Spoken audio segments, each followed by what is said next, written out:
बोलिए परमपिता परमात्मा की, सदगुरु बंदी सभी संतों की, सभी भक्तों की, सदगुरु मदन पति साहिब की, दीवान जौहरपति साहिब की, सदगुरु राम सेवक साहिब की, सदगुरु वैरागपति साहिब की, कलीनापुर धाम की, सभी संतों की, सभी हंसों की, सकल हंस को बंदगी साहिब बंदगी।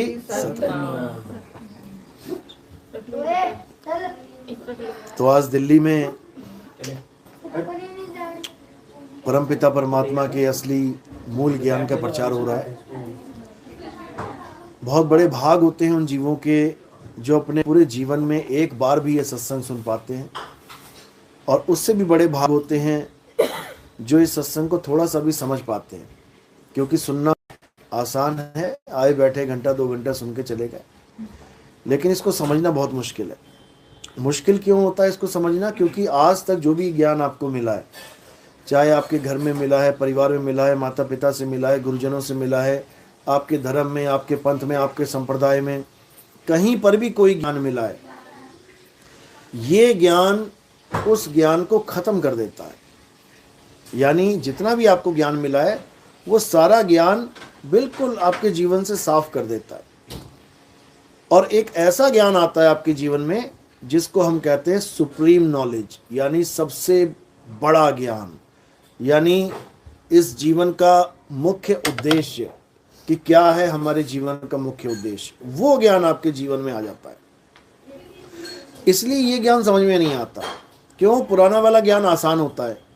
सुबह उठो, मंदिर जाओ, मूर्ति है, नहलाओ धुलाओ, माथा टेको, भोग लगाओ, श्रृंगार करो, वापस आ जाओ।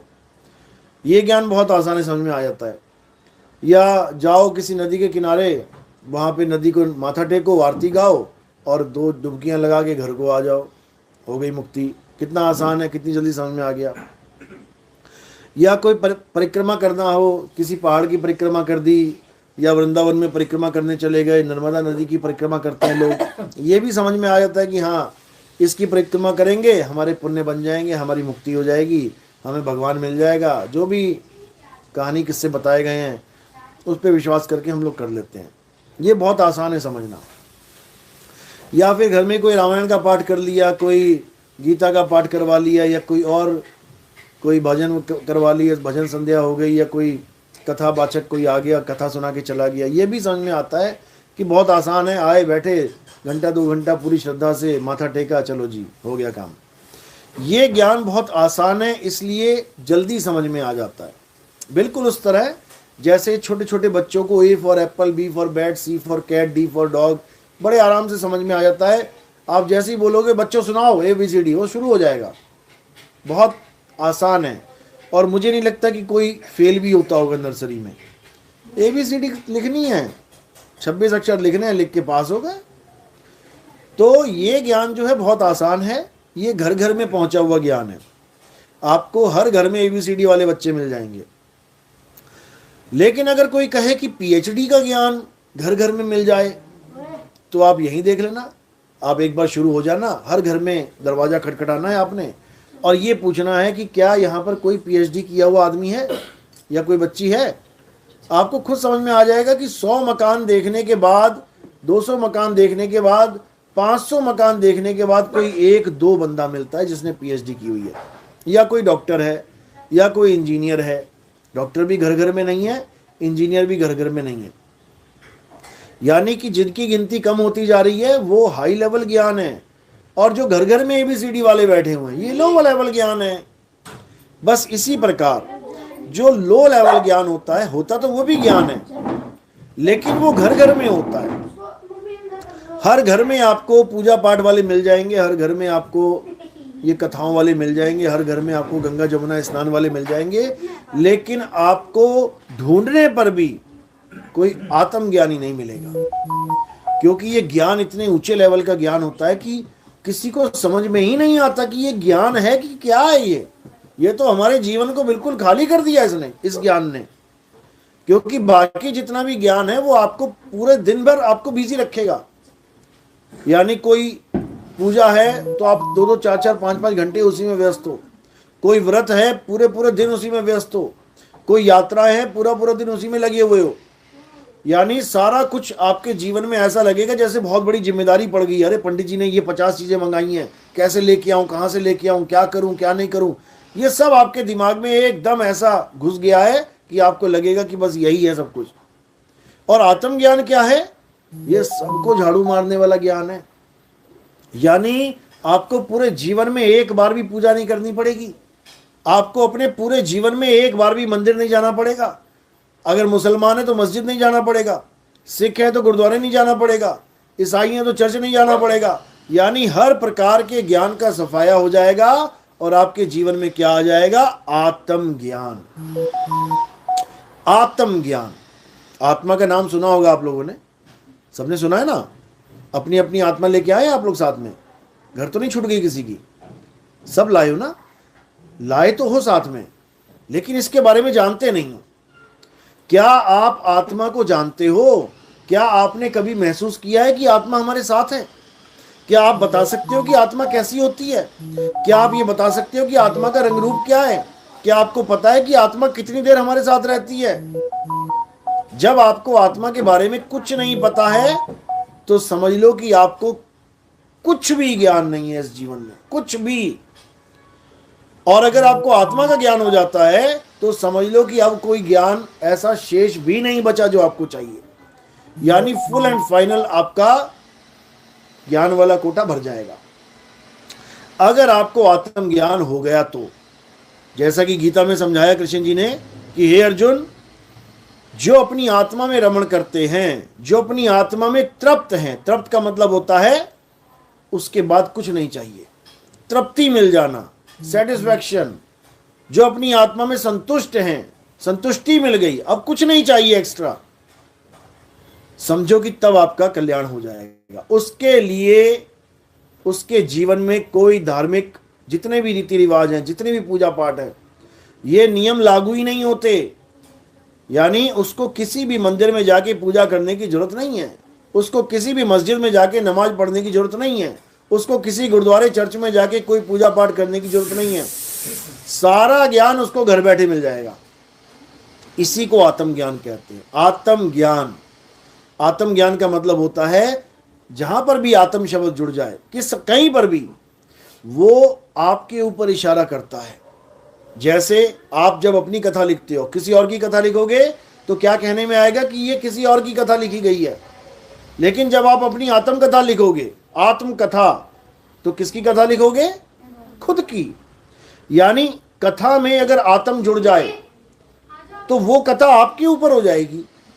हत्या में अगर आत्म जुड़ जाए, किसी ने कहा कि 4 बंदों की हत्या हो गई, या ऐसा कोई बोले कि किसी ने हत्या कर दी, तो समझ में आता है कि किसी ने किसी दूसरे की हत्या की होगी। लेकिन अगर कोई ये कह दे कि वहां पर आत्महत्या कर ली किसी ने, तो इसका मतलब क्या हुआ कि उसने किसी और को नहीं मारा, उसने खुद को मार लिया। यानी आत्म शब्द जुड़ते ही सारा मामला किस पे फिट हो गया? खुद पे, खुद पे फिट हो गया। इसी प्रकार अगर कोई कहे कि आत्म निर्भर हो जाना है, तो इसका मतलब सारा मामला किस पे फिट हो गया? खुद पे। आत्मनिर्भर यानी मुझे किसी और पे निर्भर नहीं रहना है, मुझे खुद पे निर्भर हो जाना है। इसी प्रकार आत्म रक्षा, जैसी आत्म जुड़ गया वो रक्षा किसकी होगी? अब खुद की। यानी किसी की रक्षा करने की जरूरत नहीं है, बस अपनी रक्षा करो, हो गई आत्म रक्षा। इसी प्रकार आत्म ज्ञान का मतलब होता है तुम्हें किसी और का ज्ञान नहीं चाहिए। तुम्हें नहीं चाहिए कि कौन है राम जी, कौन है कृष्ण जी, कौन है हनुमान जी, तुम्हें नहीं चाहिए कौन है कबीर जी, कौन है नानक जी, कौन है रविदास जी, तुम्हें ये ज्ञान नहीं चाहिए। तुम्हें कौन सा ज्ञान चाहिए? खुद का ज्ञान। लेकिन खुद तो तुम्हें हम इतने ज्ञानी हैं ही नहीं। तुम्हें खुद का ज्ञान चाहिए। वो ज्ञान जो आप कह रही हो कि हम इतने ज्ञानी नहीं हैं, वही बताने के लिए ये लोग आए थे। नानक जी आए, रविदास जी आए, कबीर साहब आए। कृष्ण जी की गीता पढ़ोगे उसमें भी आत्मा के बारे में बहुत कुछ बता रखा है कि हे अर्जुन, आत्मा अजन्मा है, आत्मा नित्य है, आत्मा शाश्वत है, आत्मा अचल है, अडोल है, आत्मा पुरातन है, ये आत्मा ही सत्य सनातन है। सारा बता रखा है। हमें समझा रहे हैं वो कि आत्मा क्या है। लेकिन हम आत्मा को छोड़ के किसकी पूजा करने लग गए? जो बता रहा था। एक आदमी आया, उसने कहा अरे गड्ढा खोदो, नीचे पानी है, पानी पियोगे तो तुम्हारी तृप्ति हो जाएगी। गड्ढा नहीं खोदा, जो बताने आया था उसका मंदिर बना दिया। उसको पूज रहे हैं, और जो वो बता रहा है कि आत्मा को जानो, उस आत्मा को हमने डस्टबिन में फेंक दिया है। यानी वो हमारे लिए यूजलेस है। सुबह से लेकर शाम तक कितनी बार आप आत्मा का जिक्र करते हो? कितनी बार सोचते हो आत्मा के बारे में? एक बार भी नहीं। Not even a single time, एक बार भी नहीं। और कितनी बार तुम भगवानों के बारे में सोचते हो?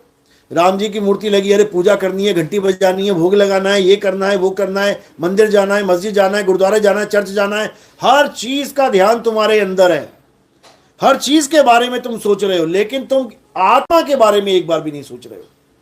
और कृष्ण जी वहां आत्मा के बारे में बता रहे हैं, हे अर्जुन, इस आत्मा को ना तो शस्त्र काट सकता है, ना अग्नि जला सकती है, ना वायु सुखा सकती है, ना जल भिगो सकता है। किसके बारे में बता रहे हैं?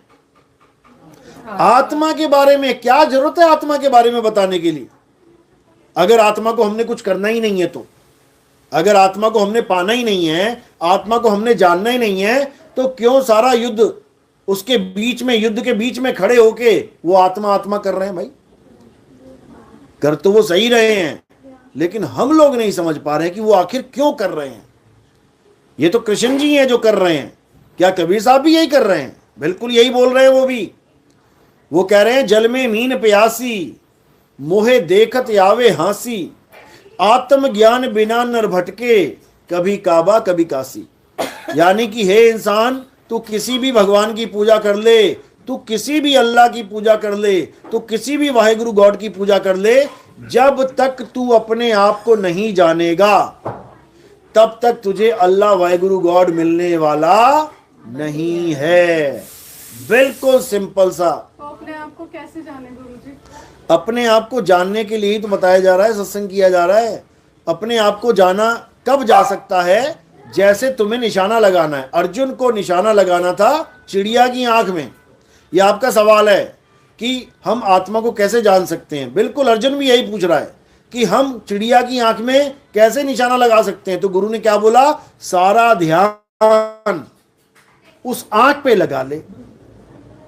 तुझे पूंछ नहीं दिखनी चाहिए, तुझे पर नहीं दिखने चाहिए, तुझे पैर नहीं दिखने चाहिए, तुझे गर्दन सिर नहीं दिखना चाहिए, तुझे पूरा पेड़ भी नहीं दिखना चाहिए जिस पे वो चिड़िया बैठी है। तुझे क्या दिखना चाहिए? केवल आंख। अगर आप इतनी बात मानने को तैयार हो गुरु की कि केवल आंख को देखना है, तो आपको 101% आत्मा का ज्ञान हो जाएगा। जैसे अर्जुन को पूछा, बाकियों को भी पूछा, भीम ने भी लगाया निशाना, पूछे क्या दिख रहा है? भीम कहता मुझे तो पेड़ दिख रहा है। कहते तू मत लगा, तुझसे नहीं लगेगा। दूसरे को पूछा तुझे क्या दिख रहा है? कह रहा मुझे पेड़ भी दिख रहा है और चिड़िया भी दिख रही है। कह रहे तू भी मत लगा, तेरे से भी काम नहीं बनने वाला। तीसरा आया, तुझे क्या दिख रहा है? कह रहा मुझे पूरी चिड़िया दिख रही है, पैर दिख रहे हैं, पर दिख रहे हैं। कह रहे तू भी मत लगा, तेरे भी बस की बात नहीं है। चौथा आया, उसको पूछा तुझे क्या दिख रहा है? कह रहा मुझे चोंच दिख रही है, पूरा सिर दिख रहा है। कह रहे तू भी रहने दे, तेरे से भी नहीं होगा। जब बारी आई अर्जुन की, तो अर्जुन ने क्या कहा कि मुझे केवल चिड़िया की आंख दिख रही है। गुरुजी ने कहा अब लगा, और वो सीधे आंख में निशाना लग गया। इसी प्रकार गुरु हमारा मार्गदर्शन करता है। आपका सवाल है कि हम आत्मा को कैसे जान सकते हैं? गुरु कह रहे हैं, कबीर साहब कह रहे हैं, निशाना कोई मारे संत सुजान।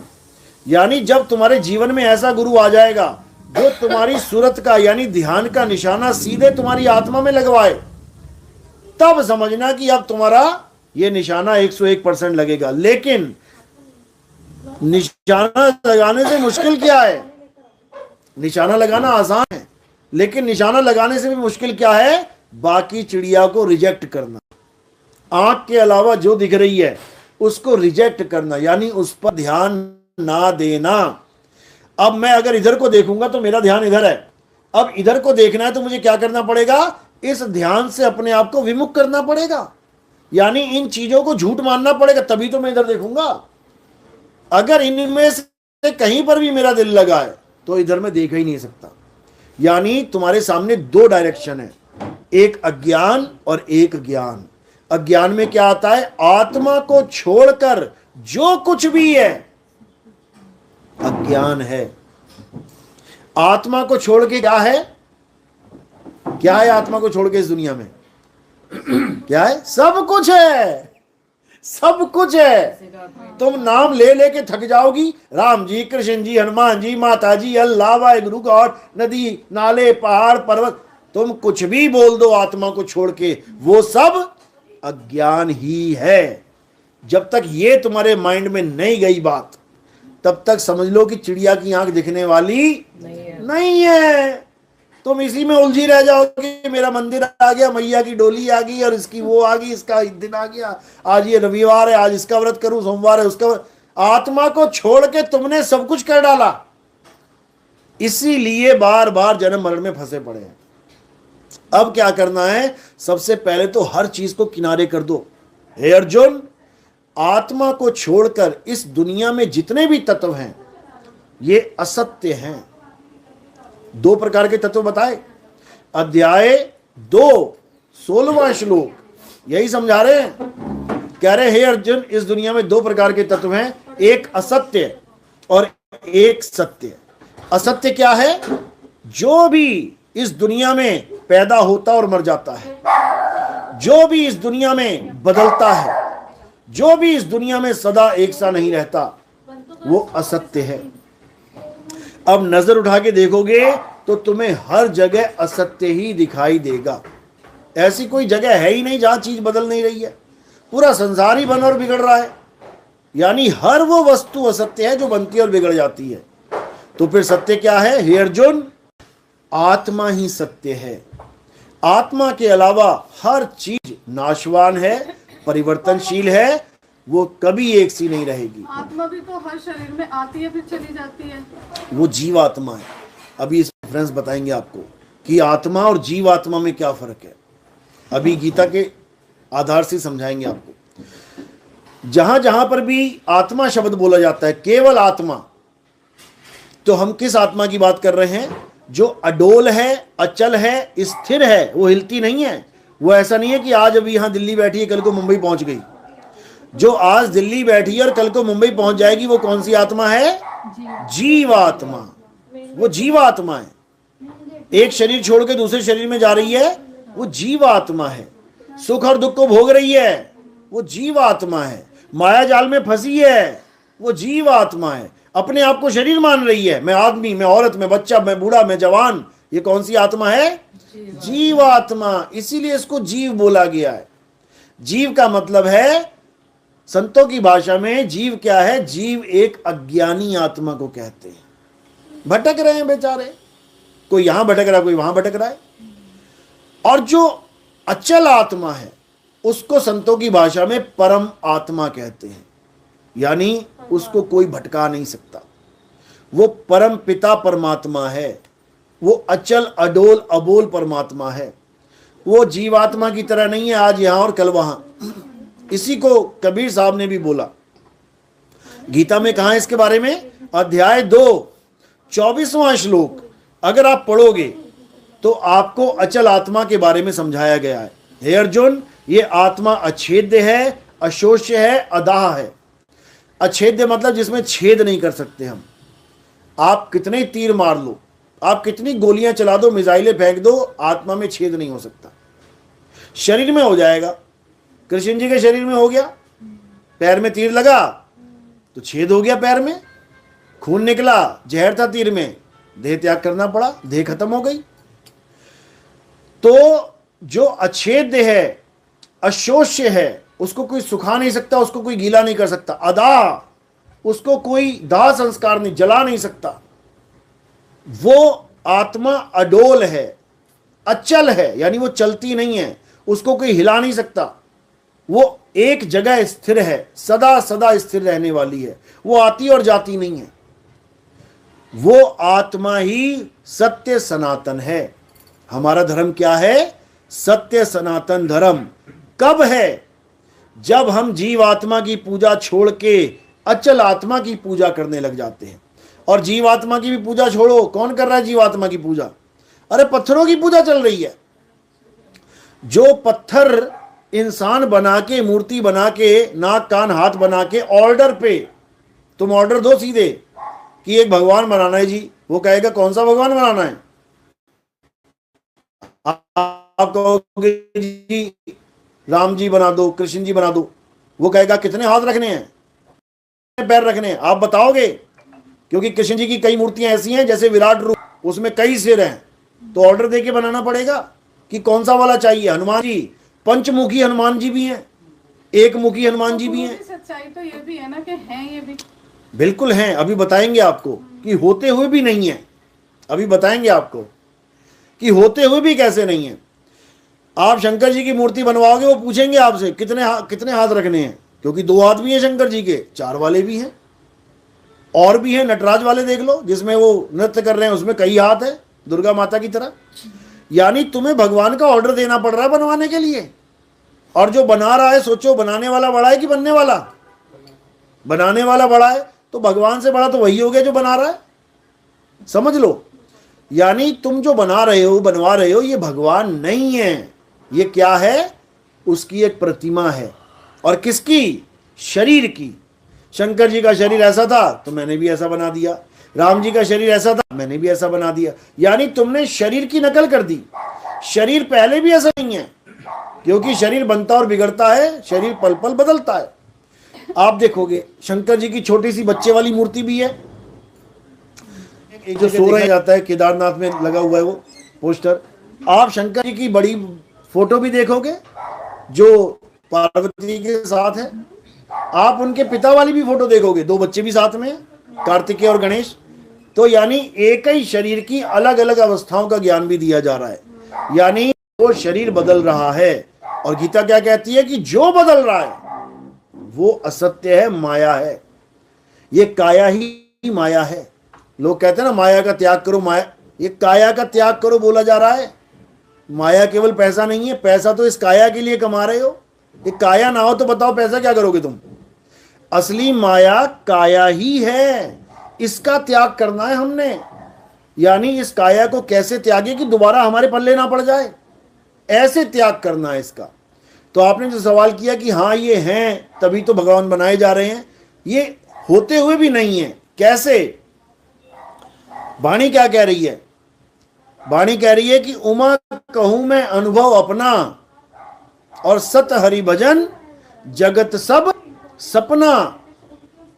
ये वाणी इसीलिए बोली गई है क्योंकि भगवान होता हुआ भी नहीं है। अगर इस वाणी को आपने समझ लिया तो आपने कल सपना देखा, रात में आपको 5 करोड़ की लॉटरी लग गई। आपने सपना देखा, आप सपने में खुश हुए, आप गिनने भी लग गए नोट, बहुत खुश। लेकिन जैसे ही सपना टूटा, अब कहां गए वो 5 करोड़ रुपया? अब कहां गया वो नोट जो तुम गिन रही थी? थे, क्योंकि तुमने देखे हैं, तुम गिन रही थी, लेकिन होते हुए भी नहीं है। क्यों? क्योंकि सपना था, झूठ था। थे तभी तो गिन रही थी, खुश भी थी, लेकिन होते हुए भी नहीं था, तभी तो तुम्हारे पास नहीं है। इसी प्रकार ये पूरा जगत होता हुआ भी नहीं है। ये जो तुम्हें दिख रहे हैं ना, मेरी बेटी, मेरा भाई, मेरे दादा, मेरा चाचा, मेरी माँ, मेरा बाप, ये होते हुए भी तुम्हारे नहीं है। केवल इस सपने में तुम्हें अपने लग रहे हैं। वो सपना और ये सपना देखने में 2 हैं। क्यों? क्योंकि वो रात में दिखाई देता है, ये दिन में।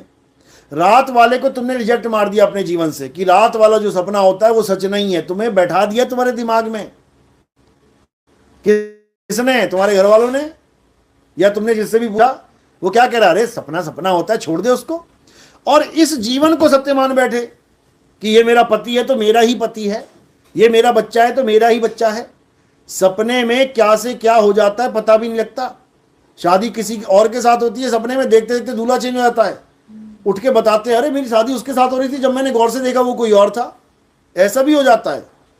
आया कोई और मिलने, देखते देखते शक्लें बदल जाएंगी। बहुत कुछ हो जाता है सपने में। यानी सपने में माया इतनी प्रबल है कि वो खुद से कुछ उसी वक्त कर सकती है। लेकिन ये जो जगत है, यहां पर अगर मैंने गिलास पानी ये रख दिया ना और इसको नहीं पिया तो सुबह भी ये ऐसा ही मिलेगा। इसलिए हमें लगता है कि ये सच है, ये फूल यहां पड़े हैं, ये सुबह भी यहीं मिलेंगे तुम्हें, इसलिए लगता है देखो जहां मैंने सामान रखा था वहीं है, ये सपना नहीं हो सकता। इसी चक्कर में हम फंस जाते हैं। ये भी एक सपना ही है। ये कब टूटेगा? जब शरीर छूटेगा, तब टूटेगा ये सपना। ये थोड़ा लंबा सपना है, 10 साल का, 20 साल का, 50 साल का, 100 साल का, 120 साल का। और इस सपने का जो फार्मूला है वो बिल्कुल अलग है, उस वाले सपने से बिल्कुल अलग है। इस वाले सपने में हर चीज इतनी रियल दिखाई देती है कि जो चीज तुमने जहां रख दी, अगर तुमने सोने का हार अटैची में रख दिया और 20 साल तुमने नहीं खोला तो वहीं मिलेगा। और रात वाला सपना रोज बदल जाएगा। आज सपने में तुम्हें 50 करोड़ की लॉटरी लग गई, तुम राजे बने हुए हो, कल को तुम भिखारी बन के सपने में भटक रहे हो। आज तुम इतने ताकतवर हो कि शेर भी आ गए तो कुत्ते की तरह पीट रहे हो, कल को तुम्हारे पीछे कॉकरोच पड़ गया तो कॉकरोच के आगे आगे भाग रहे हो सपने में। यानी कि वो सपना स्थायी नहीं है, वो रोज बदल जाता है, इसलिए वो सच नहीं लगता। लेकिन ये वाला सपना सारी उम्र एक जैसा ही चलता है।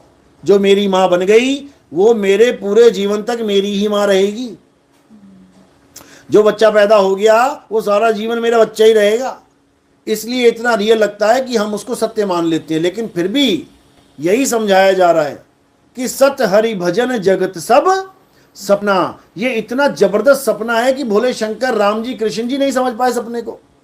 शंकर जी को सपने में पार्वती मिली, जगत सब सपना, तो सपने में ही सब है।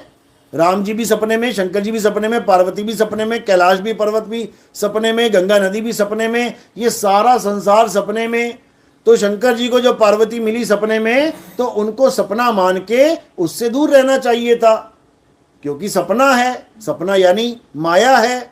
लेकिन शंकर जी शादी करके बैठ गए, सपने में मिली और साथ में बैठा ली, अब मियाँ बीवी बन गए। अब वो अपने आप को मियाँ बीवी समझ रहे हैं, यानी वो सपने में अपने आप को बिल्कुल सत्य मान रहे हैं कि हम तो मियाँ बीवी हैं, जबकि नहीं है।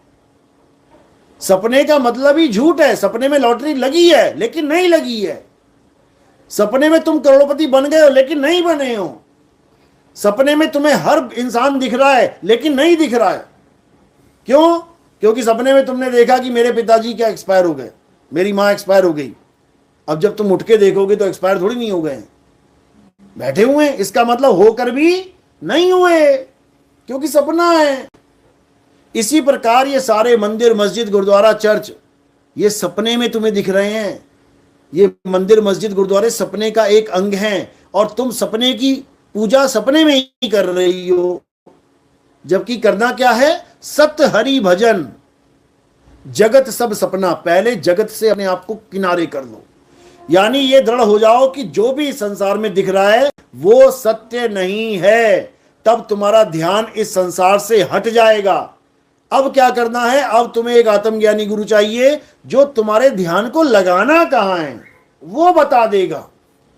तो इधर से सारा ध्यान हटा के इधर लगवा देगा। अब जब इधर लगाओगी तो ये एक भी चीज दिखाई नहीं देगी जो मुझे दिख रही थी पहले।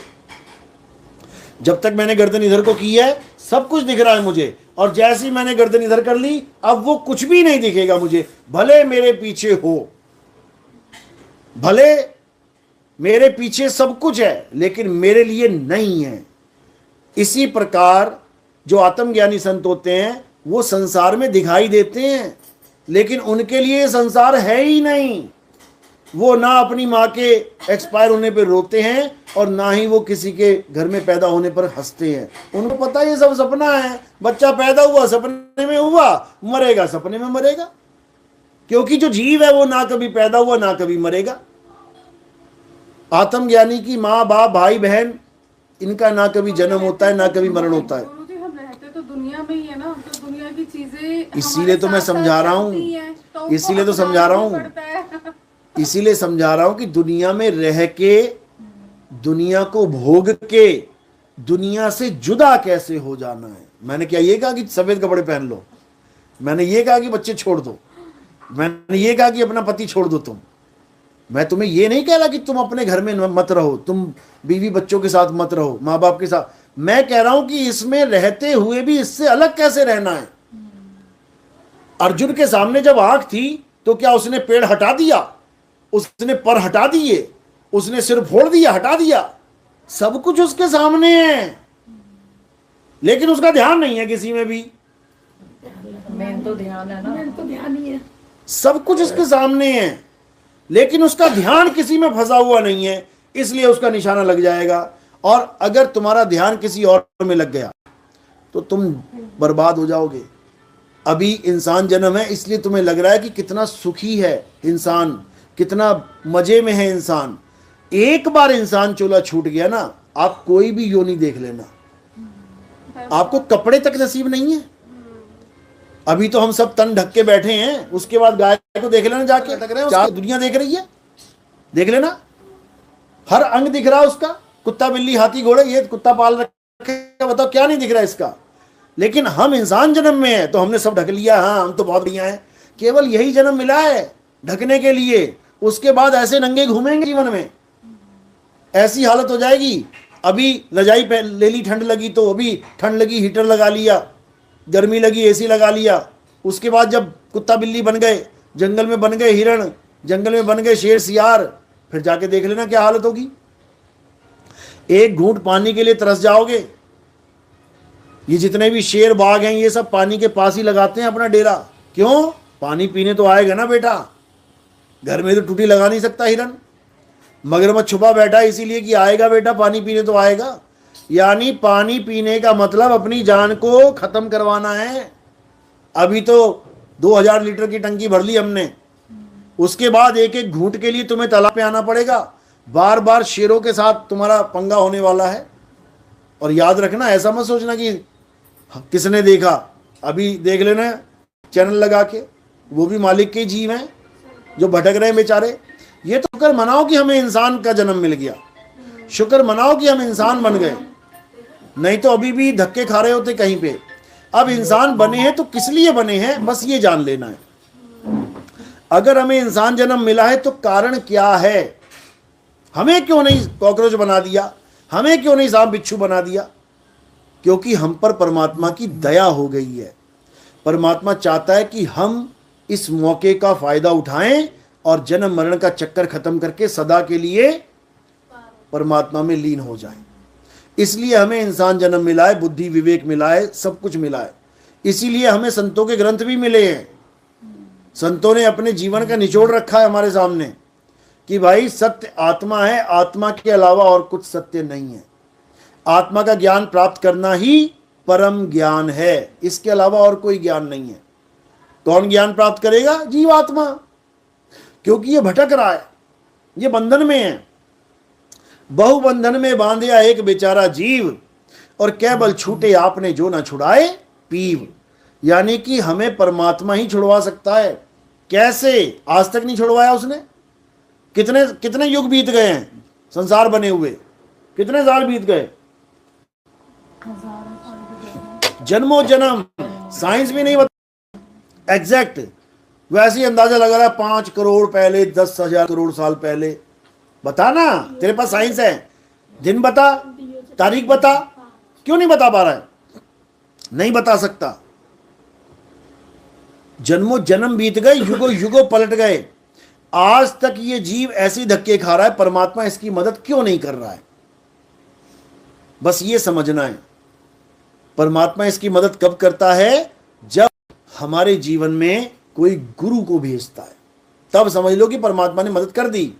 और हमारे जीवन में कोई गुरु नहीं आया, भले हम बड़े से बड़ा बिजनेसमैन बन जाएं, बड़े से बड़ा राजा बन जाएं, बड़े से बड़ा करोड़पति अरबपति खरबपति बन जाएं, तब भी परमात्मा ने 1% भी दया नहीं करी हम पे। बाबा नानक की वाणी है, प्रभु कृपाल कृपा करे, नाम नानक साधु संग मिले। लोग कहते हैं कि बड़ी दया हो गई जी, मैं झोपड़ी में था, जब से मैं इस बाबा के साथ जुड़ा, जब से मैं इस गुरु के साथ जुड़ा, जब से मैं इस मंदिर में जाना शुरू किया, जब से मैंने भगवान की पूजा शुरू करी, मैं तो अरबपति बन गया। दया हो गई मालिक की? बिल्कुल भी नहीं हुई, बिल्कुल भी नहीं हुई। क्यों? सारा माल इकट्ठा करके ढेर लगा के फिर मर गया। बता क्या किया? आज हजारों करोड़ों अरबों खरबों डॉलर लेके बंदे जो बैठे हैं, वो ढेर लगा के छोड़ के चले जाते हैं, तो बता कहां मदद करी तेरी परमात्मा ने? अरे पहले दूसरों के अकाउंट में पड़ा हुआ था भाई, वहां से खींच के तेरे अकाउंट में डाल दिया, उसमें क्या है? यहां का माल यहीं रह गया, उसमें क्या बड़ी बात है? परमात्मा की दया तब होगी जब इन सब चीजों से तू निवृत्त हो जाएगा, जब इस संसार सागर से निकल जाएगा। यहां ढेर लगा के फिर मर के किसी भिखारी के यहां पैदा हो गया, अब अपनी महल के आगे भीख मांगने आया, भैया पैसा दे दो, महाराज जी पैसा दे दो। खुद का महल खुद ही बनाया, खुद ही छोड़ के माया ने भुला भी दिया और भिखारी बन के सामने खड़ा है। ये माया का खेल है भाई। तो क्या करना है?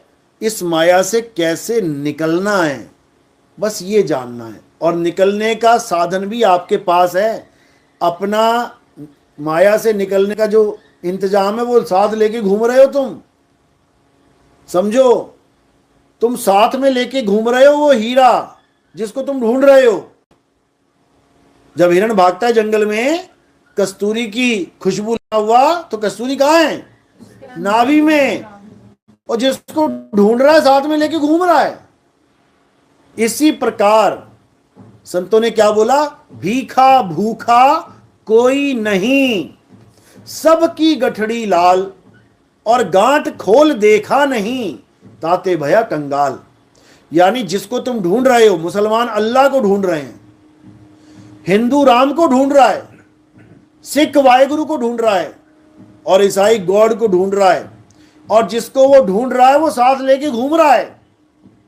कहते हैं बगल में छोरा और गांव में ढिंडोरा, ऐसे नहीं बोल दिए ये कहावतें, ये इसी के आधार पे बोली गई हैं। कहते हैं ये तो सिर पे पैर रख के भागा। बताओ, सिर पे पैर रख के भी कोई भाग सकता है? ये कहावतें क्यों बोली गई हैं? ये इसीलिए बोली गई हैं, जब आपको मूल ज्ञान समझ में आएगा तब आपको समझ में आएगा कि सिर पे पैर रख के भागने को कहते क्या हैं, ये कैसे भागा जाता है। सिर पे पैर रखने का भागने का मतलब होता है कि अब वो किसी के हाथ नहीं आने वाला। कहते वो तो ऐसा भागा सिर पे पैर रख के भागा, सरपट दौड़ा, ये ऐसे ही बोला जाता है। ये सब कोड लगे हुए हैं वाणियों में, ये सब हमारे संतों ने इशारे कर रखे हैं। तो ये सब चीजें तब समझ में आती हैं जब हमारे जीवन में गुरु आ जाते हैं, आत्मज्ञानी गुरु, वो राधे राधे कराने वाले नहीं।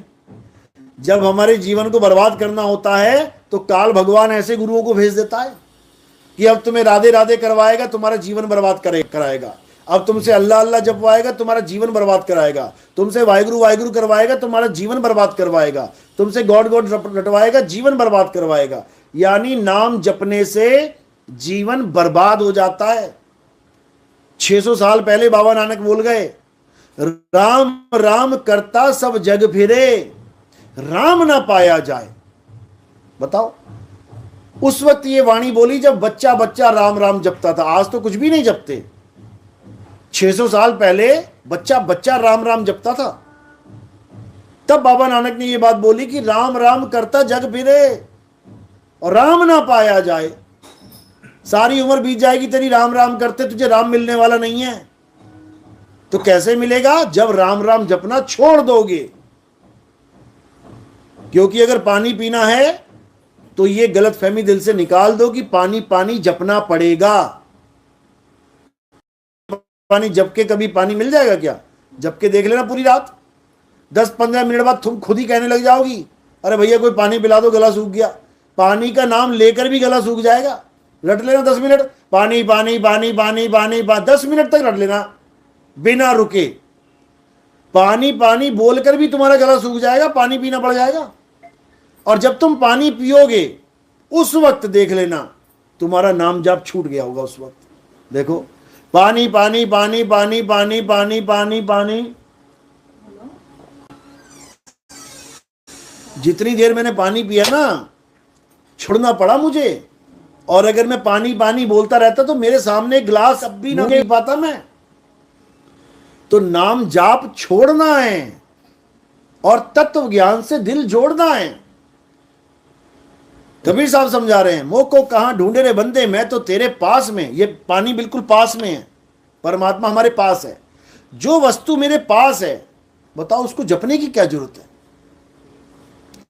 अरे नाम भी उसका लिया जाता है जो दूर है। अरे राम, अरे श्याम, जो सामने खड़ा है उसको मैं क्या बोलूं? उससे तो कनेक्शन जोड़ना है केवल। नाम उसका लिया जाता है जो दूर है, उसको बुलाया जाता है नाम लेके। जो तुम्हारे हृदय में बसा हुआ है, जो तुम्हारी आत्मा में बसा हुआ है, उसको तुम क्या नाम लोगे? कभी अपना भी नाम लेना पड़ता है क्या? तुमने कभी अपना नाम लिया है? तुम सारी दुनिया के नाम ले लेते हो पूरे दिन में। आपने आज तक अपना नाम नहीं लिया होगा। क्यों? क्योंकि तुम ही तो हो, तुम ही हो, अपना नाम कौन लेगा? इसी प्रकार परमात्मा भी कोई और नहीं है, आप ही का असली स्वरूप परमात्मा है और आपका अज्ञान स्वरूप जीवात्मा है। बस इतनी सी बात है। सोई जाने जेहू देई जनाई, और जानत तुम ही होई जाई। ये बोलते तो सारे हैं लेकिन इसको समझ नहीं पाते। सोई जाने कहते वो जान सकता है परमात्मा को, जिहू देव जनाई, जिसको परमात्मा खुद जनवा दे। और जानत तुम ही, यानी उसको जानने के बाद तुम ही होई जाई। उसको जानने के बाद मैं वो ही हो जाता हूं, क्योंकि वो और मैं दो है ही नहीं, है ही नहीं। जैसे ही हमने दो मान लिया, फंस गए हम माया के जाल में। इसीलिए कबीर साहब ने कहा कि सत्य स्वरूपी नाम साहिब का, सो निज नाम हमारा। यानी परमात्मा का जो असली नाम है और जो हमारा असली नाम है एक ही है। परमात्मा का जो असली स्वरूप है और हमारा जो असली स्वरूप है एक ही है। लेकिन उन दोनों को कैसे जानेंगे? गुरु के द्वारा। और जब गुरु मिलेगा तो क्या करेगा? आत्मा परमात्मा एक को करे। जो हमारे जीवन में ये दो शब्द लगे हैं ना, आत्मा परमात्मा, आत्मा परम, कहते दोनों को एक कर देगा। आत्मा परमात्मा एक को करे, अंतर की दुविधा अंतर मरे। यानी जो दोनों में अंतर करके बैठे हैं हम, कहते हैं उसका खात्मा कर देगा वो गुरु, उसको खत्म कर देगा। यानी दो से एक कर देगा आपको। यही कबीर साहब समझा रहे हैं। क्या कह रहे हैं? अब तो जाए चढ़े सिंहासन, मिले हैं सारंग पानी, और राम कबीरा एक भय है, कोई ना सके पहचानी। यानी वो ऐसा कर देगा हमें कि हम और वो दो रह ही नहीं सकते। गंगा नदी और समुद्र में जो फर्क है वो कब खत्म होता है? जब नदी, गंगा नदी समुद्र में जाके गिर जाती है। जब समुद्र में गिर गई, अब बताओ उसको गंगा कौन कहेगा? अब समुद्र में गिरने के बाद वो समुद्र ही हो गई। यानी दो का भाव खत्म हो गया, अब वो एक ही एक है। तो हमने क्या करना है? हमने अब उसको जानना है जिसको हमने आज तक नहीं जाना। किसको? अपने आत्म स्वरूप को। हमने राम जी को जान लिया, श्याम जी को जान लिया, हनुमान जी को जान लिया, माता दुर्गा को जान लिया, अल्लाह वाहिगुरु गॉड सबके नाम जान लिए, लेकिन खुद के नाम को नहीं जान पाए। इसलिए बाबा नानक समझा रहे हैं, कहे नानक ये तेरी वडियाई, और कोई नाम न जाने मेरा। कहते मुझे सारे गुरु मिल गए, भगवानों का, अल्लाह वाहिगुरु का नाम जनवाने वाले सारे मिल गए, लेकिन कोई ऐसा नहीं मिला जो मेरा नाम जानता हो। सब मुझे नानक नानक कह रहे हैं। अरे नानक तो इस काया का नाम है। ये काया पैदा हुई तो काया को देख के मेरा नाम रख दिया नानक। अब मेरी बहन पैदा हुई, काया, लड़की का शरीर था, तो नाम क्या रख दिया? नानकी। मुझे नानक और इसको नानकी बना दिया काया को देख के। जबकि ना मैं काया और ना वो काया। हम कौन हैं? जीवात्मा। हम जीवात्मा हैं, हम काया नहीं है। काया तो जीवात्मा की वजह से जीवित है। जीव, उसकी वजह से ही नाम रखा है जीवित, यानी जीव इतः, यानी जीव है। जीव है तो जीवित है। और जब जीव निकल गया काया से, अब क्या बोलेंगे उसको? निर्जीव। यानी अब इसमें जीव नहीं है। तो मैं कौन हूं? मैं जीव हूं। और जीव क्या है? अमर अविनाशी है। ईश्वर अंश जीव अविनाशी। तो जब मैं अविनाशी हूं तो मेरा नाम नानक रख दिया इन्होंने। तो किसको देख के रखा? नाशवान देह को देख के रखा। यानी ये नानक किसको मान रहे हैं? इस देही को मान रहे हैं। जबकि नानक कौन है? अविनाशी जीव है। और नानकी कौन है? अविनाशी जीव है। दोनों अविनाशी हैं, लेकिन शरीर के माध्यम से दोनों को अलग अलग कर दिया गया। अब क्या करना है? अब ऐसा गुरु हमें मिल जाए जो हमें जीव से पीव होना सिखा दे। बहुबंधन में बांधे एक बेचारा जीव, और केवल छूटे आपने जो न छुड़ाए पीव। अब परमात्मा क्या करता है? जिसके हम सब जीव हैं, ये हमें रास्ता बता देता है वापस घर आने का। जैसे हम जुदा हुए वैसे ही एक होने का। यानी सूरज से जो किरणें निकली धरती पे पड़ी, अब सूरज ही उन किरणों को बता रहा है कि कैसे वापस आना है। जो जो किरण चली जाएगी वापस, वो इस संसार में दोबारा नहीं दिखेगी। उसको मुक्त हो जाना कहते हैं। और अगर कोई किरण वापस आ रही है बार बार जन्म मरण में, इसका मतलब वो बंधन में है। तो जैसे विष्णु जी देखो अलग अलग रूप धारण करके आ रहे हैं। मत्स्य अवतार हुआ, कुरुम अवतार हुआ, बरा अवतार हुआ, राम जी, कृष्ण जी, ये बार बार आ रहे हैं संसार में। तो इसका मतलब क्या हुआ? इसका मतलब बंधन में हैं। आ रहे हैं तभी तो आ रहे हैं, निर्बंध नहीं है। निर्बंध कौन है? जो कभी वापस आए ही ना, जो सदा सदा के लिए मुक्त हो जाए, उसको कहते हैं निर्बंध। ब्रह्मा विष्णु महेश भी निर्बंध नहीं है। कारण क्या है? क्योंकि इस संसार का सारा काम उनको मिला हुआ है। ब्रह्मा जी सृष्टि को पैदा करते हैं, विष्णु जी सृष्टि को चलाते हैं, शंकर जी सृष्टि का संहार करते हैं। तीनों हो रहा है ना। बच्चे पैदा भी हो रहे हैं, इसका मतलब ब्रह्मा जी एक्टिवेट है। बच्चे पल भी रहे हैं, इसका मतलब विष्णु जी एक्टिवेट है। और बच्चे मर भी रहे हैं, इसका मतलब शंकर जी भी एक्टिवेट हैं। यानी तीनों अपना काम कर रहे हैं, इसका मतलब तीनों में से एक भी फ्री नहीं है। अपना अपना काम कर रहे हैं, इसका मतलब तीनों काम कर रहे हैं, मुक्त नहीं है। इन तीनों में से एक भी मुक्त हो जाए, ब्रह्मा जी मुक्त हो गए तो इस दुनिया में कभी बच्चे ही पैदा नहीं होंगे। विष्णु जी मुक्त हो जाए, भूखमरी फैल जाएगी, एक भी बच्चे को खाना नहीं मिलेगा। शंकर जी मुक्त हो जाए, एक भी बच्चा मरेगा नहीं, संहार के देवता है वो। तो ये तीनों भी मुक्त नहीं हो सकते। लेकिन इन तीनों को काम किसने दिया है, किसने ये काम सौंपा है, उसको कोई नहीं जानता। इतना तो सब जानते हैं कि ब्रह्मा जी पैदा करते हैं, विष्णु जी पालन करते हैं, शंकर जी संहार। अरे करते क्यों हैं, कौन करवा रहा है, ये कोई नहीं जानता। इसीलिए सब इनको भगवान मान के पूज लेते हैं। अब इनको कौन ये सब काम करवाता है? इनका पिता, जिसका नाम है अलख निरंजन। अब ये अलख निरंजन क्या है? जिस दिन अलख निरंजन की कहानी समझ में आ जाएगी, उस दिन तुम्हें पता लग जाएगा कि हम इस दुनिया में सुखी हैं कि महादुखी हैं।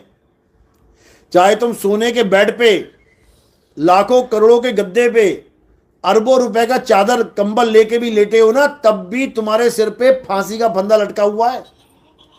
जो तुम्हें लग रहा है कि मैं सुखी हूं, मैं सुखी हूं, मैं अमीर हो गया, मैं सुखी हो गया, जिस दिन तुम्हें पता लग गया ना कि तुम्हारे साथ क्या होने वाला है, हालत खराब हो जाएगी। ये सारा सुख दुख में बदल जाएगा।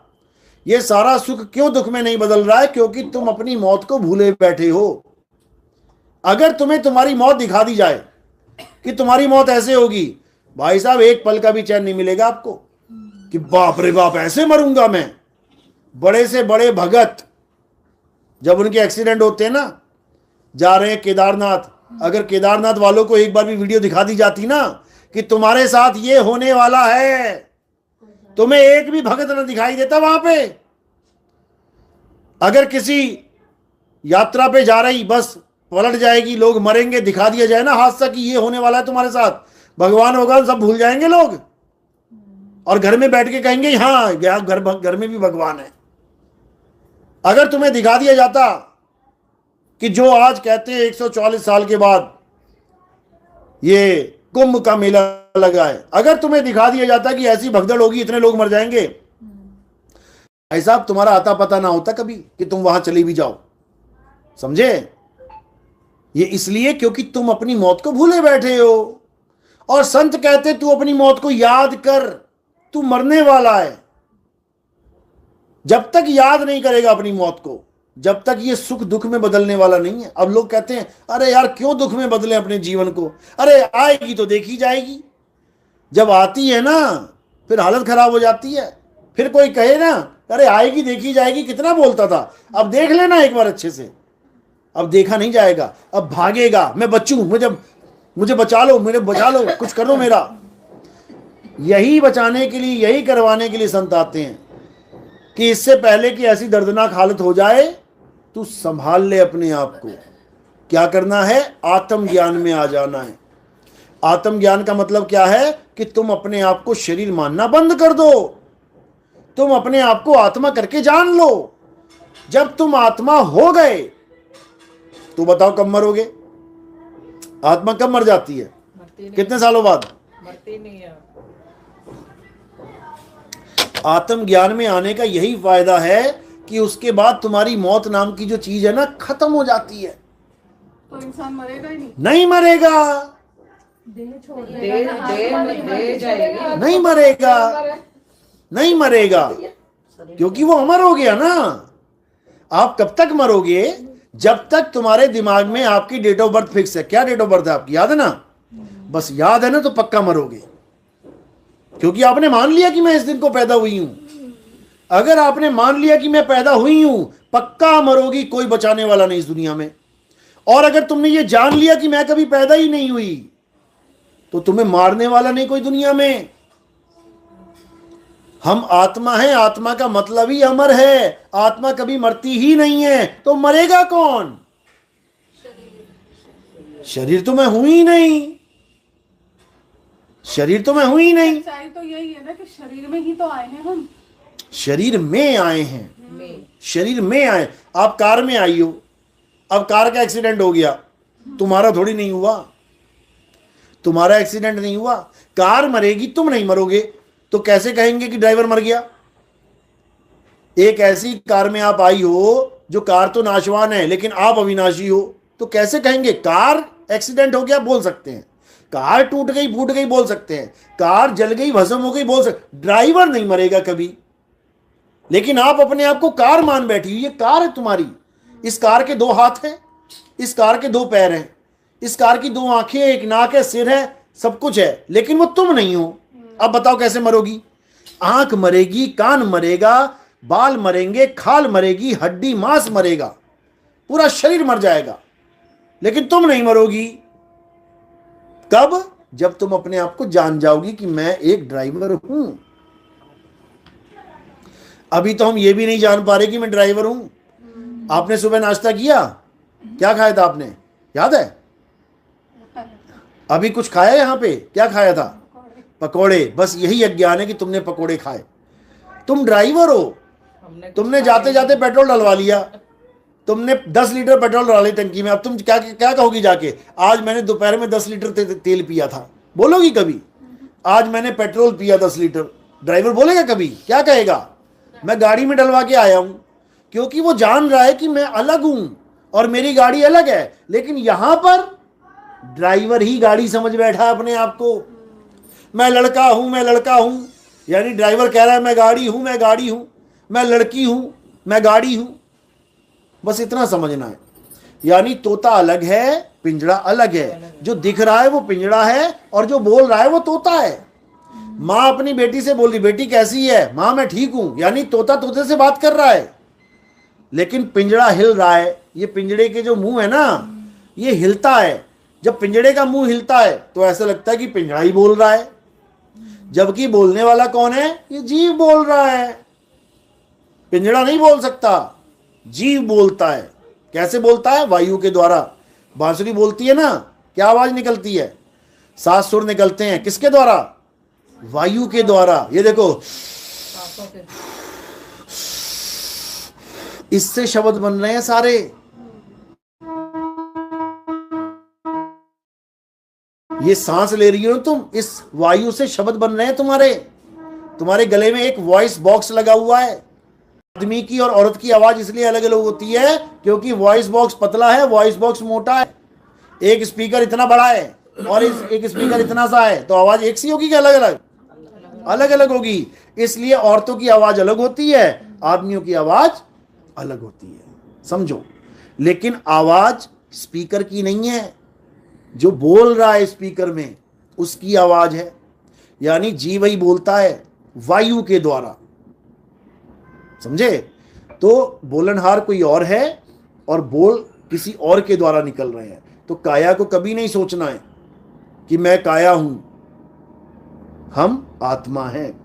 बीच में एक कड़ी और जुड़ी है, उसको मन कहते हैं।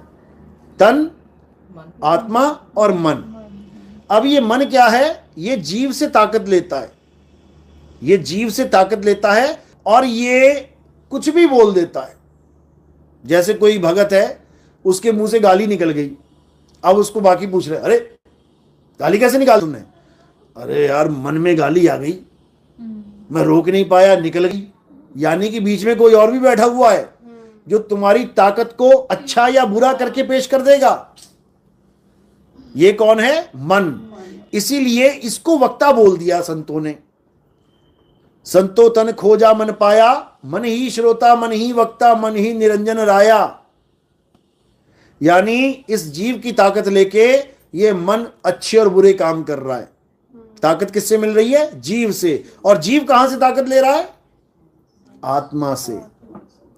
वो आत्मा से ताकत, यानी कड़ी बार कड़ी एक लाइन जुड़ी हुई है और कहां पे आके अंत हो जाता है उसका? काया पे। तो क्या लग रहा है कि सब कुछ काया ही कर रही है, अच्छा भी काया कर रही है, बुरा भी काया कर रही है।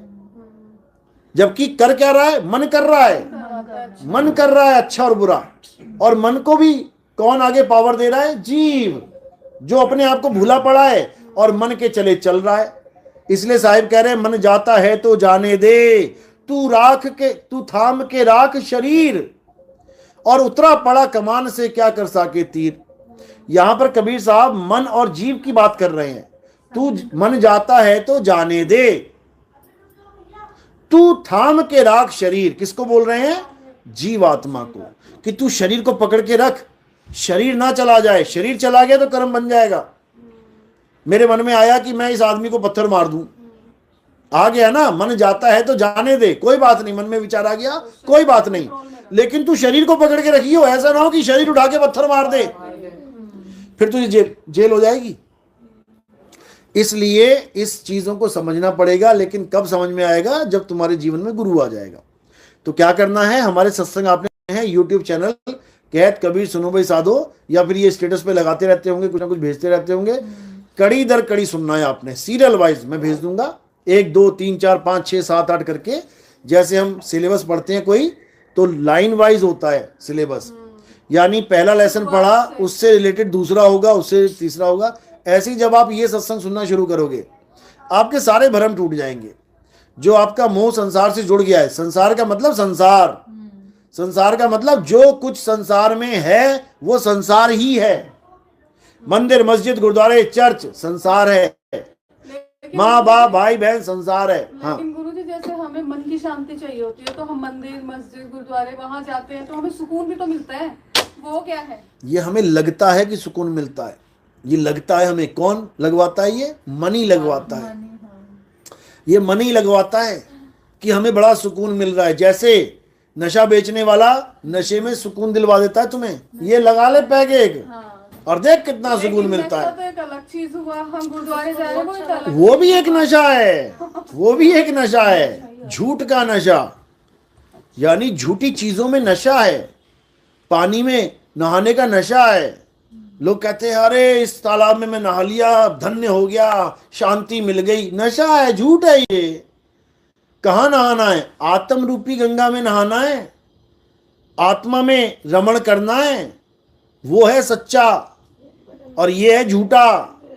तो झूठ में मन रमता है, मन तुम्हें झूठ में संतुष्ट करवा देगा, कहीं सच ना मिल जाए इसे, क्योंकि सच मिल गया तो मन का खेल खत्म। ज्ञान तो गुरुजी हमें वहां भी मिलता है, गुरुद्वारे बिल्कुल मिलता है। मैंने ये थोड़ी नहीं कहा कि ज्ञान नहीं है, हाँ। ज्ञान मिलता है, लेकिन सत्य ज्ञान नहीं मिलता। अच्छा, सत्य ज्ञान क्या है? आत्मा ही सत्य है। अगर गुरुद्वारे में ये बताया जाए कि बेटा ये आत्मा है और ये संसार है, तुमने आत्मा में रमण करना है, तो गुरुद्वारे में परफेक्ट ज्ञान मिल रहा है। लेकिन गुरुद्वारे में क्या मिल रहा है? आरतियां गा लो, अरदासें कर लो, भोग लगवा लो, वाणियां सुन लो, गुरु ग्रंथ साहब को पढ़ लो, गुरु ग्रंथ साहब को समझो। अच्छी बात है, वाणी में ही तो होता है सब कुछ। वाणी में सब कुछ है, लेकिन कौन सी वाणी में? दो प्रकार की वाणियां हैं। एक वाणी वो है जो लिखी जाती है, और एक वाणी है जिसको धुर की वाणी कहते हैं। धुर की वाणी कहते ना, धुर की वाणी आई जिन सगली चिंत मिटाई। जो धुर की वाणी है वो लिखी नहीं जा सकती, वो लिखने में नहीं आती है, अलेख है, वो बोलने में नहीं आती, अबोल है। बाबा नानक क्या बोल रहे वाणी में? अखा आवाजो वेखना, बिन कन्नी सुनना, हत्था पैरा आवाजो चलना, बिन हथी करना, जीबा आवाजो बोलना, यूं जीवित मरना, और नानक हुक्म बचान तो जा खस में मिलना। कह रहे हैं कि ऐसी वाणी को पकड़ो, ऐसा गुरु पकड़ो जो अखा वाजो देखना, बिना आंखों के तुम उसके दर्शन करो। अब बताओ, बिना आंखों के कौन किसके दर्शन करेंगे? अखा वाजो वेखना, बिन कन्नी सुनना, ऐसी वाणी का श्रवण करो जो कान से नहीं सुनी जा सकती। अब कैसे करोगे श्रवण? बताओ। 10 बहरे जाके चाहे गुरुद्वारे में चले जाए, चाहे मंदिर में चले जाए, चाहे चर्च में चले जाए, उनको क्या लाभ मिलेगा वाणी का? जब कान ही नहीं है तो कैसे सुनेंगे वो? यानी वो वाणी केवल कान वालों के लिए, बहनों के लिए नहीं है, इसका मतलब। तो बाबा नानक समझा के जा चुके हैं। अखा वाजो वेखना, बिन कन्नी सुनना, पैरा वाजो चलना। तुम्हें पैरों की जरूरत पड़ रही है गुरुद्वारे जाने के लिए, लेकिन वो कह रहे तू सचखंड बिना पैरों के चला जाएगा। बिना एक कदम उठाने की जरूरत नहीं है, सचखंड में बैठा होगा तू। पैरा वाजो चलना, बिन हथी करना, बिना हाथों के सारी पूजा पाठ हो जाएगा तेरा। पन्ने नहीं पलटने पड़ेंगे हाथों से। और कैसे? अरे तो आत्मज्ञानी गुरु मिलेगा तब हो ना। वही आत्मज्ञान आपको जब समझा दिया जाएगा तब आपको पता लग जाएगा कि पूजा करनी किसकी है। गुरु ग्रंथ साहब में क्या लिखा है? आत्म देव पूजिए, गुरु के सहज सुभाए, आत्मे नो आत्मे दी प्रतीत ते कर ही परचा पाए। यानी आत्मा जो आत्मदेव है उसकी पूजा करना ही धर्म है। धर्म ये नहीं है हिंदू धर्म, मुस्लिम धर्म, सिख धर्म, ईसाई धर्म। धर्म क्या है? आत्मा को पूजना ही धर्म है, खुद को आत्मा जानना ही धर्म है, और सबको आत्मा समझना ही धर्म है। आत्मा के अलावा जो कुछ है अधर्म है। बस इतना ही करना है। धर्म का मतलब होता है धारण करना। किसको धारण करना है? आत्मज्ञान को धारण करना है, इसी को धर्म कहते हैं। इसके अलावा सब अज्ञान है। मंदिर, मस्जिद, गुरुद्वारे जाना कोई बुरा नहीं है, जैसे एलकेजी यूकेजी जाना कोई बुरी बात नहीं है। लेकिन कहो कि एलकेजी में बैठा बैठा डॉक्टर बन जाऊं, एलकेजी में बैठा मैं इंजीनियर बन जाऊं, तो नहीं, ऐसा नहीं हो सकता। यानी तुम्हारी शुरुआत के लिए गुरुद्वारा बेस्ट है, भगवान की शुरुआत के लिए मंदिर बेस्ट है, अल्लाह की शुरुआत के लिए मस्जिद बेस्ट है, गॉड की शुरुआत के लिए चर्च बेस्ट है। लेकिन कब तक? जब तक तुम्हें आत्मज्ञानी गुरु नहीं मिल गया, तब तक बेस्ट है। जब आत्मज्ञानी गुरु मिल गया तो सारी क्लासें छूट जाएंगी। जब हम कॉलेज में जाते हैं तो 5वीं 7वीं 10वीं 12वीं सब छूट जाती है, दोबारा कभी जाते नहीं 12वीं में। क्यों नहीं गए वहां पे? जबकि हमारा ही गुरु था वहां पे, वो सिलेबस कंप्लीट हो गया, अब आगे का गुरु चाहिए। आगे का गुरु मिल गया तो पुराने वाले गुरु से रिश्ता नहीं टूट गया, लेकिन उनका सिलेबस छूट गया। राम जी से नफरत थोड़ी नहीं करनी है, कृष्ण जी से नफरत थोड़ी नहीं करनी है, किसी बाबा नानक से या किसी से नफरत थोड़ी नहीं करनी है। सबको आत्मा जान लो, खेल खत्म हो जाएगा। यानी फिर तुम्हें किसी शरीर की पूजा करने की जरूरत नहीं पड़ेगी। सबको आत्म तत्व जान लो, सब में आत्मा विराजमान है। 100 घड़े हैं, 100 में पानी है, तो घड़ों को नहीं प्रेम करना है, पानी से प्रेम करना है। घड़े तो टूटते फूटते रहेंगे, लेकिन पानी सब में एक है। घड़े बड़े छोटे होते रहेंगे, घड़े रंग बिरंगे दिख जाएंगे, लेकिन पानी सब में एक है। उस एक पानी को जान लो, सारे धर्म एक हो जाएंगे। सब घड़े पकड़ के बैठ गए, मेरा वाला घड़ा है राम जी, मेरा वाला घड़ा श्याम जी, मेरा वाला घड़ा हनुमान जी। सब घड़े यानी कि शरीरों को पकड़ के बैठ गए हैं, इसलिए दिक्कत है। शरीरों को किनारे कर देना है और आत्म तत्व को जान लेना है। गरीबदास जी महाराज जी की वाणी आती है, कहते दादू का पिंजड़ा पड़ा और वो नानक की देह, इनमें सतगुरु कौन है, मोको बड़ा संदेह। कहते बड़ा संदेह में पड़ गया मैं तो। दादू जी वाले कह रहे दादू जी परमात्मा है, नानक जी वाले कह रहे नानक परमात्मा है, कृष्ण जी वाले कह रहे कृष्ण परमात्मा है, राम जी वाले कह रहे राम परमात्मा है, माता जी वाले कह रहे माता परमात्मा है, ईसा मसीह वाले कह रहे ईसा मसीह पर। कह रहे पागल हो गया यार, मैं तो किसको परमात्मा मानूं? जिस धर्म में घुस रहा हूं नया परमात्मा मिल जा रहा है। अब नितिन दास वाले कह देंगे नितिन दास परमात्मा है, अरे मैं तो मर गया परमात्मा के चक्कर में। तो कहने का मतलब क्या है कि शरीरों को शरीर मान के किनारे कर रखो उसको, और आत्म तत्व को जान लो तो सब में वो विराजमान है। सब घट मेरा साइया, सुनी सेज न कोय, और बलिहारी व घट की जा घट प्रगट हुए। जिस घट में परमात्मा प्रगट है वो समझ रहा है बंदा अपने आप को मैं क्या हूं, जिसमें नहीं प्रगट है वो अपने आप को काया मान रहा है, आदमी औरत मान रहा है। बस इतनी सी बात है, समझ में आई? हाँ, तो अब क्या करना है, अब घड़ों को घड़ा ही रहने दो और आत्मा को जान लो, यानी पानी को पी लो। घड़े को चाटोगे तो गला गीला नहीं होगा। घड़े चाटना बंद कर दो और पानी पीना शुरू कर दो। सबके घट में पानी विराजमान है, चाहे वो हिंदू है, चाहे मुसलमान है, चाहे सिख है, चाहे ईसाई है, सबके पास आत्मा है। बिना आत्मा के कोई खाली नहीं है। बस इतना समझ लो, तुझ में राम मुझ में राम, सब में राम समाया, सबसे कर लो प्रेम जगत में कोई नहीं पराया। गाने में अच्छा लगता है। और जब रामनवमी आ जाती है तो क्या हो जाता है, ना तुझ में राम ना मुझ में राम, वो मंदिर में राम समाया। फिर मंदिर की मूर्ति पे चले जाते हैं पत्थर पूजने। अब कहां गया तेरा राम, कहां गया मेरा राम? क्योंकि राम का पता ही नहीं था, इसलिए भजन गा रहे थे केवल, लेकिन असल समझ थोड़ी नहीं रहे थे कि भजन का मतलब क्या है, वो नहीं समझ में आया। बस गा लिया, सुर में सुर मिला लिए, ताल में ताल मिला ली, उससे किसी का कुछ होने वाला नहीं है। बोलिए परमपिता परमात्मा की सदा ही जय हो। साईं बंदगी सतनाम। कोई और सवाल? हाँ भाई, किसी के मन में हो तो पूछ कोई लो। पूछना तो पूछ लो भाई। आप पूछ लो। गुरुजी है ना बहुत ज्यादा हमको मानती है, और गुरुजी है ना किसको मानते हैं? गुरुजी अच्छा, वो गुरु जी जा चुके हैं। हाँ जी, जो जा चुके हैं। जो जा चुके हैं उनको मान रही है, तो जो आ चुके हैं उनका क्या करोगी फिर? सारे गुरु ये कह के जाते हैं कि इतिहास को भूल जाओ, जो गई तो गई, रात गई बात गई। सब गुरु ये कहते हैं वर्तमान में जीना सीखो, और तुम उसको मान रहे हो जो चला गया। बताओ वो क्या करेगा? बताओ। जो डॉक्टर ऑपरेशन करता था, बढ़िया करता था, ठीक है, अच्छा करता था, वो चला गया छोड़ के, उसकी फोटो लग गई वहां पे हॉस्पिटल में। तो आत्मा तो उनकी भी है ना। अरे तो उनकी आत्मा को कैसे पकड़ोगी जब वही नहीं है? तो आत्मा कैसे है? पकड़ना थोड़ी, उनके वचन मानने हैं। उनके वचन क्या हैं बताओ, क्या वचन है उनके? क्या बोला उन्होंने? मुझे तो आज तक कोई वचन सुनाई नहीं दिया उनका। मुझे तो बस भजन सुनाई देते हैं, ये वाला भजन लगा दिया, वो वाला भजन लगा दिया, आगे फोटो रख दी, कहते हैं इलायची बरस रही है, लौंग बरस रही है, तो हम लोग बोरा रख लेते हैं वहां पे। हम लोग वो शहद वहां पे बोरा रख लेते हैं। निकल रही है। भाई शहद अगर निकल रहा है तो शहद तो बहुत अच्छा तत्व है।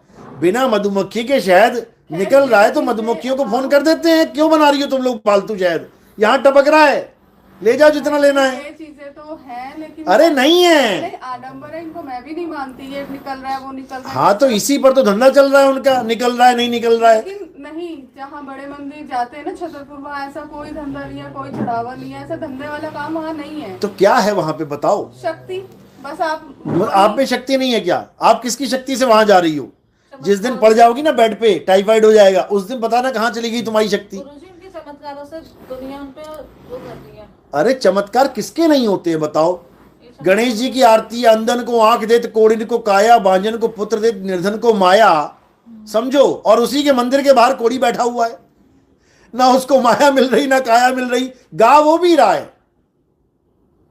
सोचो, तो ऐसा नहीं है कि तुम गुरुजी के साथ जुड़ गए तो तुम्हारे धंधे चल रहे हैं। ऐसे लोग दिखा दूंगा जो किसी गुरुजी को नहीं मानते हैं, लेकिन महाकरोड़पति हैं वो। फिर क्या करोगे? फिर गुरुजी फेल हो गए तुम्हारे, तुम गुरुजी को मान के करोड़पति नहीं बन पा रही हो, बिना माने अरबपति बना बैठा है। फिर तो उसको मान लो जिसको वो मान रहा है, अगर तुमने इसी के लिए गुरुजी को मानना है। नहीं नहीं, ये चीज तो यहाँ पे भी लागू होती है कि महापापी होते हैं, उनके ऊपर भी माया बरस रही होती है। हाँ, तो यही तो मैं कह रहा हूँ, यही तो मैं कह रहा हूँ, क्योंकि हर काम का एक फल मिलता है, एक्शन का रिएक्शन। जो आज तुम्हें पापी लग रहा है वो पिछले जन्मों का महाभगत था। यही चीजें तो वहाँ पे जो मेरे गुरुजी है वहाँ पे भी तो यही सब बताया जाता है। अरे तो बताया जाता है, लेकिन आत्मा का ज्ञान थोड़ी नहीं समझाया जा रहा है। आगे का रास्ता क्या है? आज तुम पापी हो, आज तुम साधु बन गए, फिर पापी बन जाओगे, फिर साधु बन गए, फिर पापी, गधी गेड़ में पड़े रहे तुम। निकलने का रास्ता बताओ। तपो राज राजो नरकम, तपस्या करने से राज मिलता है, राज करने के बाद नरक मिलता है, नरक में तुम्हारे पाप धुल जाते हैं, तुम्हें फिर मौका मिलता है, तुम फिर भगवान की भक्ति करते हो, तपस्या करते हो, तुम्हें फिर उसका फल मिलता है, राजा बन जाते हो, तुम फिर नरक में चले जाते, तो गधी गेड़ में तो पड़े हैं। तप राज नरक, तप राज नरक, तप राज नरक, तरप। अरे इसको कैसे खत्म करें ये बताओ। अमीर से गरीब, गरीब से अमीर तो होना ही है, ये तो प्रकृति का नियम है। लड़कियों को मारा जाता था, दबाया जाता था, आज लड़कियां 2 मिनट में बंदे को दबा दें, ड्रम में घुसा दिया लड़कियों ने। तो ये प्रकृति का नियम है। आज सुई ऊपर दिख रही है, देख लेना नीचे दिखेगी थोड़ी देर में, फिर ऊपर दिखेगी, फिर नीचे दिखेगी, फिर ये तो नियम है उसका। ये घड़ी में से निकलूं कैसे? इस समय में से मैं निकलूं कैसे? समय से निकालने वाला गुरु सतगुरु होता है, समय में उलझाने वाला सतगुरु नहीं होता। ये लोग उलझाने वाले गुरुजी हैं, निकालने वाले गुरुजी नहीं है। मैं समय से बाहर कैसे निकलूं, मुझे ये बताओ। वो तो खुद समय में है, चले गए आगे, चले गए आगे। उसके साथ जोड़ो जो समय से परे है, जो काल से परे है, जिसको अकाल कहते हैं। इसीलिए कहते हैं सत श्री अकाल। अकाल यानी जो टाइम से बाहर है। जब तुम उससे जुड़ोगी तब तुम टाइम से बाहर निकलोगे, नहीं तो इसी टाइम ट्रेवलिंग में तुम्हारा जन्मों जन्म बीत जाएगा। समझो बात को। सत श्री अकाल है, ये तो गुरु नानक देव जी के ही वचन है। अरे तो गुरु नानक देव थोड़ी नहीं है सत श्री अकाल। गुरु नानक देव तो उसकी महिमा गा रहे हैं कि सत श्री अकाल से जुड़ो, लेकिन लोग गुरु नानक देव से जुड़ गए हैं। इसीलिए बोलना पड़ा आदि अंत एको अवतारा, सोई गुरु समझो हमारा। और 10 गुरु तो तुम बना के बैठे हो। अब गुरु एक की महिमा चल रही है कि आदि अंत एको अवतारा, वो एक अवतार है जो आदि और अंत तक एक ही है। वो कौन है वो बताओ। तो वो कौन है? वो सत श्री अकाल है। उसी की भक्ति करनी है, किसी गुरुजी की भक्ति नहीं करनी है। गुरुजी की भक्ति करोगे तो गुरुजी जैसे आए और गए वैसे तुम भी आओ और गए में चली जाओगी। समझो, देही को सतगुरु कहे ते नर कहिए अंध, और रहे दुखी संसार में, और आगे जम के फंद। गुरुजी कभी उसको मानना ही नहीं जो शरीर है। जो लोग मुझे कहते हैं ना कि ये गुरुजी है, मैं कहता हूं मूर्ख हो तुम लोग एक नंबर के। जो तुम्हें समझा रहा है कि तुम शरीर नहीं हो, शरीर, तुम उसको शरीर बना दोगे। तुमसे बड़ा बेवकूफ नहीं है इस दुनिया में जो गुरु को शरीर मान लेता है। गुरु हमारी आत्मा, कहते हैं संत हमारी आत्मा, हम संतन के जीव। यानी ना तो गुरु शरीर है और ना ही तुम शरीर हो। गुरु आत्मा है और तुम जीव हो। अब तुम जीव क्या करोगे? गुरु जी से ज्ञान लेके तुम गुरु ही हो जाओगे, आत्मा ही हो जाओगे, तब बात बनेगी। इसीलिए बोला कीट न जाने भृंग को गुरु कर ले आप समान। तुम्हें जीव रहने नहीं देगा वो, क्योंकि जीव टाइम में फंसा हुआ है तो अमर। इसकी उम्र तो बियॉन्ड ऑफ टाइम है, क्योंकि अजर अमर अविनाशी है, लेकिन फंस गया है शरीर के चक्कर में, इसलिए टाइम ट्रेवलिंग कर रहा है, आ रहा है जा रहा है, आ रहा है जा रहा है। तो अब क्या करना है? अब इसका ध्यान शरीर से हटा के जो टाइम में फंसने का साधन है, क्या साधन है? समय में आने का शरीर। आपके गुरुजी आए, इतने से लेके इतने साल तक रहे, उसके बाद चले गए। टाइम ट्रेवलर है, आ रहे हैं जा रहे हैं। तो अब क्या करना है? शरीर से कनेक्शन तोड़ देना है। शरीर से जैसे ही कनेक्शन टूट गया, अब तुम समय में नहीं आ सकते। कब? जब शरीर से कनेक्शन छोड़ के आत्मा के साथ जुड़ जाओगे, सत श्री अकाल के साथ जुड़ जाओगे। तब तुम्हें काल यानी टाइम में आने की जरूरत नहीं पड़ेगी। और टाइम कितने प्रकार के हैं?